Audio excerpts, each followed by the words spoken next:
আসসালামু আলাইকুম ওয়া রাহমাতুল্লাহ। আপনাদের সাথে কথা বলছি প্রফেসর ডক্টর মোহাম্মদ মহিউদ্দিন উজ্জ্বল। আপনারা দেখেছেন একটা খবর আপনাদের সবার নজরে আসার কথা। জাতিসংঘের স্থায়ী প্রতিনিধি গোয়েন লুইস বলেছেন, নির্বাচনে জনগণ ভোট দিতে পারলে সেটা অংশগ্রহণ ভোট হবে, সব রাজনৈতিক দলকে পার্টিসিপেট না করলেও চলবে। ঠিক এরকম একটা কথা আমরা আওয়ামী লীগের সভানেত্রী শেখ হাসিনার মুখ থেকে শুনেছিলাম, এবং তারা সেই জন্য যেটা করেছিল 2024-এ আমিডামি নির্বাচন করেছিল, যেখানে বিরোধী দলের কোনো প্রার্থী ছিল না, নিজেরাই আওয়ামী লীগ কী করেছিল, প্রার্থী তালিকা চূড়ান্ত করেছিল। যেমন আমাদের ব্যারিস্টার সুমন, আমরা জানি যে তিনি সেভাবেই নির্বাচিত হয়ে এসেছিলেন। আওয়ামী লীগ করতেন, এখন আওয়ামী লীগের বিরোধী প্রার্থী হিসেবে দাঁড়ায় তিনি নির্বাচনে জয়ী হয়ে আবার ফিরে এসেছিলেন। আওয়ামী লীগের নির্বাচন হয়েছে নিজেরা, মানে সরকারি দলেও আওয়ামী লীগ, বিরোধী দলেও আওয়ামী লীগ, এমন একটা প্রতারণা তারা জাতির সাথে দিয়েছিল। তারা 14তে তত্ত্বাবধায়ক ব্যবস্থার বাইরে নির্বাচন করেছে, 18তে জাতির সাথে প্রতারণা করেছে, রাতেই ভোট কেটে নিয়েছে, 24-এ তারা আমিরামি ভোট করেছে। এখন পৃথিবীর যে পরাশক্তিগুলো আছে, গণতান্ত্রিক যে দেশগুলো আছে, পৃথিবীর যে ওয়াচ ডগগুলো আছে, হিউম্যান রাইটস ওয়াচ অথবা ইউরোপীয় ইউনিয়ন অথবা জাতিসংঘ, তারা সবাই তো এগুলো দেখেছে, তারা সবাই এগুলো জানে। এখন তারই পরিপ্রেক্ষিতে আমরা দেখতে পাচ্ছি জাতিসংঘ স্থায়ী প্রতিনিধি গোয়েন লুইস বলেছেন এই কথাটা, যে জনগণ ভোট দিতে পারলেই হবে, সেটাই অংশগ্রহণ হবে, সব রাজনীতির দলে অংশগ্রহণ করতে হবে না। সুতরাং আওয়ামী লীগের যে প্রতারণা জাতির সাথে, আওয়ামী লীগ 17 বছর জাতির সাথে যে প্রতারণা করেছে, জাতিকে দিনে দুপুরে যেভাবে লুটপাট করেছে, সেই কথাগুলো এখন আওয়ামী লীগ ফেরত পাচ্ছে। নীতি নৈতিকতা বিবর্জিত যেই সমাজ বাংলাদেশে প্রতিষ্ঠা করেছে, সেই ফলটা আওয়ামী লীগ এখন পাচ্ছে। এখন সজীব ওয়াজেদ যে কথাটা বলেছে, সেই কথাটা ভোটারের কথা বলছে, বিএনপিও একই কথাই বলতো। 17 বছর তারা সেই জন্য সাফার করেছে।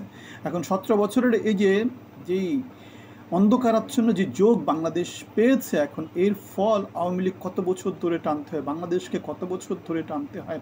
বাংলাদেশের সমাজে এদের লজ্জা নাই, এরাই 1 বছরও যায়নি, এর মধ্যে তারা ভোটারের কথা বলছে, নির্বাচনের কথা বলছে, লীগের কথা বলছে। তারা যে আমিনামি ভোট করেছে, রাতে ভোট করেছে, তারা দিনে ভোট করেছে, তারা নিজেরা ভোট করেছে, তারা চাকর বাকরদেরকে সংসদে নিয়ে গেছে, তারা তাল গাছ, বট গাছ, ছাগল পাগল সবাইকে সংসদে নিয়ে গেছে, মন্ত্রী এমপি বানিয়েছে।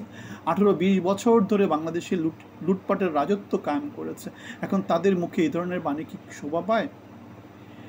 শোভা পায় না, শোভা পায় না। পৃথিবীতে যারা ওয়াচ ডগ আছে তারা এগুলো দেখেছে, এবং তারা এই বিরুদ্ধে নানা রকমের কার্যক্রম নিবে, এটাই স্বাভাবিক। সুতরাং আওয়ামী লীগ, এই জন্যই বলি, মানে সত্য সুন্দরের সাথে থাকলে লোকজন এগিয়ে আসে, সহানুভূতি পাওয়া যায়। যেমন আমরা দেখতে পাচ্ছি বাংলাদেশ জাতীয়তাবাদী দল, জননেত্রী আমাদের যিনি আছেন, গণতন্ত্রের মা, আপসীর নেত্রী খালেদা জিয়াকে যেভাবে সম্বর্ধনা পেয়েছে, লোকজন যেভাবে তাকে, বাংলাদেশের বর্তমানে অন্তর্বর্তী সরকার ওনাকে যেভাবে সম্মান দিচ্ছে, আর এরা পালিয়ে যায়, এদেরকে 15ই আগস্ট খুন করা হয়, এরা 17 বছরের ফ্যাসিজম তৈরি করে। সুতরাং এদের রক্তের মধ্যেই একটা দোষ আছে। জনগণকে কখনোই এরা মূল্যায়ন করেনি, জনগণের সাথে কখনোই এরা ছিল না। এরা লুটপাট করেছে, বাকশাল প্রতিষ্ঠা করেছে। এখন লোকজন তাদের সাথে তো আর থাকবে না। ভালো কাজ এর তুলনায় তারা খারাপ কাজটা বেশি করেছে, জনগণের একটু বেশি অপশাসন করেছে, বেশি শোষণ করেছে। সুতরাং সুপার পাওয়ার সুপার অ্যাকশনে আছে, এটাকে আমার ভালো লাগছে যে ন্যায় বিচার প্রতিষ্ঠা হচ্ছে। এটা হচ্ছে বিচার, টিট ফর ট্যাট। সাইকেলটা জাস্ট রিপিট হবে। আল্লাহর দুনিয়াতে বিচার করেন, আখিরাতেও বিচার করেন, জনগণ বিচার করে। জনগণ হচ্ছে সত্যিকারের শক্তির উৎস। তারা জুলাই আগস্টে দেখিয়েছে, তারা দেখাবে সামনে। জনগণের ভয়েস যদি শাসনতন্ত্রের প্রচলিত না হয়, জনগণ সেটা বারবার দেখাবে। এই জিনিসটা আমাদের শিখতে হবে। যতদিন আমরা শিখবো না, ততদিন আমরা এভাবে পালিয়ে বেড়াবো।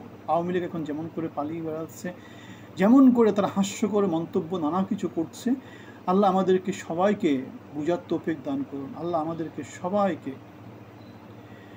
মানিজ্যত নিয়ে দুনিয়াতে বেঁচে থাকার তৌফিক দান করুন। এদের মতো এমন লানতের জীবন আমাদেরকে আল্লাহ না দিক। সবার জন্য অনেক অনেক শুভকামনা থাকলো। আমরা একটা ব্যানারের কথা বলি, মানবিক বাংলাদেশ, জনগণের বাংলাদেশ। আমাদের সাথে অংশী হওয়ার জন্য আপনাদেরকে আমন্ত্রণ জানাচ্ছি।